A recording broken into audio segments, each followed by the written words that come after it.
Trolley ಬ್ಯಾಗ್ನಲ್ಲಿ drugs ತರ್ತಾ ಇದ್ದಂತಹ ವಿದೇಶಿ ಪ್ರಜೆಗಳು ಲಾಕ್ ಆಗಿದ್ದಾರೆ. ಸಿಸಿಬಿ ಪೊಲೀಸರಿಂದ 3 ಪೆಡ್ಲರ್ಗಳನ್ನು ಅರೆಸ್ಟ್ ಮಾಡಲಾಗಿದೆ.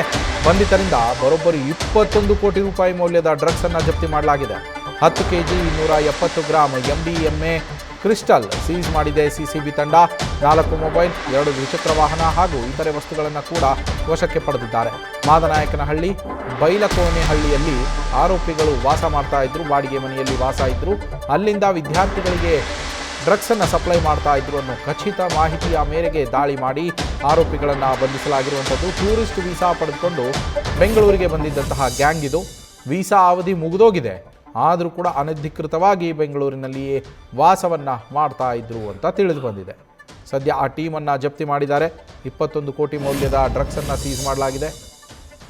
10 ಕೆಜಿಗೂ ಹೆಚ್ಚು MDMA ಕ್ರಿಸ್ಟಲನ್ನು ಸೀಸ್ ಮಾಡಿದ್ದಾರೆ ಸಿಸಿಬಿ ಪೊಲೀಸರು. ಹಾಗೆ 4 ಅರೆಸ್ಟ್ ಕೂಡ ಮಾಡಿದ್ದಾರೆ. ಇವರೆಲ್ಲ ಟ್ರಾಲಿ ಬ್ಯಾಗ್ನಲ್ಲಿ ಡ್ರಗ್ಸನ್ನು ತುಂಬಿಕೊಂಡು ತೆಗೆದುಕೊಂಡು ಬರ್ತಾ ಇದ್ರಂತೆ. ಆಮೇಲೆ ವಿದ್ಯಾರ್ಥಿಗಳಿಗೆ ಅದನ್ನು ಸಪ್ಲೈ ಮಾಡೋ ಕೆಲಸವನ್ನು ಮಾಡ್ತಾ ಇದ್ರು.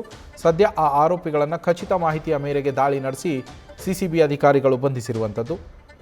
ಬಂಧಿಸಿದ ಮೇಲೆ ಗೊತ್ತಾಗಿದೆ ಇವರು ಬಂದಿದ್ದು ಟೂರಿಸ್ಟ್ ವೀಸಾದಲ್ಲಿ. ಆ ಟೂರಿಸ್ಟ್ ವೀಸಾದ ಅವಧಿ ಕೂಡ ಮುಗಿದೋದ್ರೂ ಕೂಡ ಅನಧಿಕೃತವಾಗಿ ಬೆಂಗಳೂರಿನಲ್ಲೇ ವಾಸ ಇದ್ದರು ಅನ್ನೋ ಮಾಹಿತಿ ಸಿಕ್ಕಿದೆ. ಅನಧಿಕೃತವಾಗಿ ವಾಸವಿದ್ದುಕೊಂಡು ಅಕ್ರಮವಾಗಿ